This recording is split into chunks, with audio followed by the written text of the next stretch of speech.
اللہ تعالیٰ نے قرآن پاک میں فرمایا واللہ یحب المحسنین، اللہ احسان کرنے والوں سے محبت کرتا ہے۔ جان جانا جان کائنات مصطفیٰ جان رحمت صلی اللہ علیہ وآلہ وسلم نے ارشاد فرمایا جو رحم نہیں کرتا اس پر رحم نہیں کیا جاتا۔ دل کے اندر ایک رحم کرنے کا جذبہ ہوتا ہے، اس کا کنیکشن جان جانا جان کائنات جان عالم مصطفیٰ جان رحمت صلی اللہ علیہ وسلم کی شان رحمت للعالمین سے جڑا ہوا ہے۔ صوفیاء فرماتے ہیں نرم دل وہ ہوگا جس کا جان جانا سے جتنا تعلق ہوگا، کیونکہ محبوب علیہ الصلوۃ والسلام سے جتنا قرب ہوگا، کوئی محبوب علیہ الصلوۃ والسلام کا ذکر کرنے والا جتنا زیادہ ہوگا، محبوب کریم صلی اللہ علیہ وسلم پر درود شریف پڑھنے والا جتنا زیادہ ہوگا، قرآن پاک کی تلاوت کرنے والا جتنا زیادہ ہوگا، محبوب علیہ الصلوۃ والسلام کے جلوہ والضحیٰ میں گم ہونے والا جتنا زیادہ ہوگا، اتنا ہی اس کا دل نرم ہوگا۔ یہ رحم کرنا، یہ دلوں کی نرمی محبوب علیہ الصلوۃ والسلام کے تعلق کی وجہ سے ہوتی ہے۔ یہی وجہ ہے کہ محبوب علیہ الصلوۃ والسلام نے حضرت سیدنا صدیق اکبر رضی اللہ تعالیٰ عنہ کے بارے میں فرمایا ارحم امتی بے امتی ابو بکر،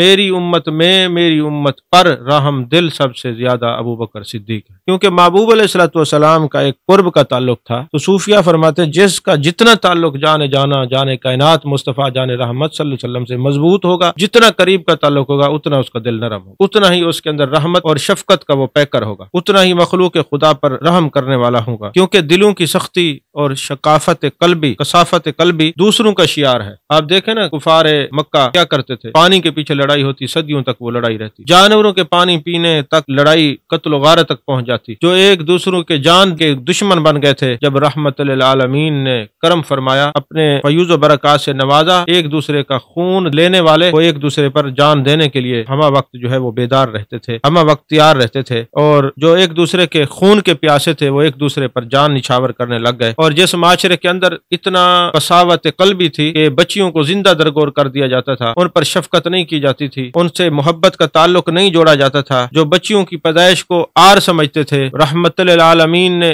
اتنا کرم کیا، جلوہ والضحیٰ کی برکت سے آر سمجھنے والے آج بچیوں کو باعث افتخار سمجھتے ہیں۔ تو یہ کس کے لیے ہے؟ یہ محبوب علیہ الصلوۃ والسلام کی نگاہ رحمت للعالمین کی وجہ سے ہیں۔ اور میرے آقا علیہ الصلوۃ والسلام نے یہ شفقت اور رحمت کا جو پہلو ہے، اس کو صرف انسانوں تک محدود نہیں رکھا، اس کو صرف مسلمانوں تک محدود نہیں رکھا، اس کو جانوروں تک بھی آپ نے کرم فرمایا ہے کہ انسان تو انسان، جانور جو ہیں ان کو بھی محبوب علیہ الصلوۃ والسلام نے ان پر بھی شفقت اور رحم کرنے کا حکم عطا فرمایا ہے۔ اور میرے آقا کریم صلی اللہ علیہ وآلہ وسلم نے فرمایا کہ جو شخص غلاموں پر، خادموں پر، جانوروں پر رحم کرتا ہے، اللہ تبارک و تعالیٰ اس کو اپنی رحمت سے نواز دیتا ہے۔ یہ رمضان المبارک کے مہینے میں جان کائنات جان عالم مصطفیٰ جان رحمت صلی اللہ علیہ وسلم نے ارشاد فرمایا کہ جو اپنے ملازموں پر رمضان المبارک کی وجہ سے بوجھ ہلکا کر دے گا، جو یہ کہے گا کہ چونکہ میرے ملازم نے روزے رکھنے ہیں، تراویح پڑھنی ہے، قرآن پاک کی تلاوت کرنی ہے، چلو میں اس سے کام کم لے لیتا ہوں، رمضان شریف کی برکت سے اس کا بوجھ ہلکا کر دیتا ہوں، تو میرے آقا علیہ الصلوۃ والسلام نے فرمایا جو اپنے ملازم کا بوجھ ہلکا کرے گا، قیامت والے دن اللہ اس کے گناہوں کا بوجھ ہلکا فرمائے گا۔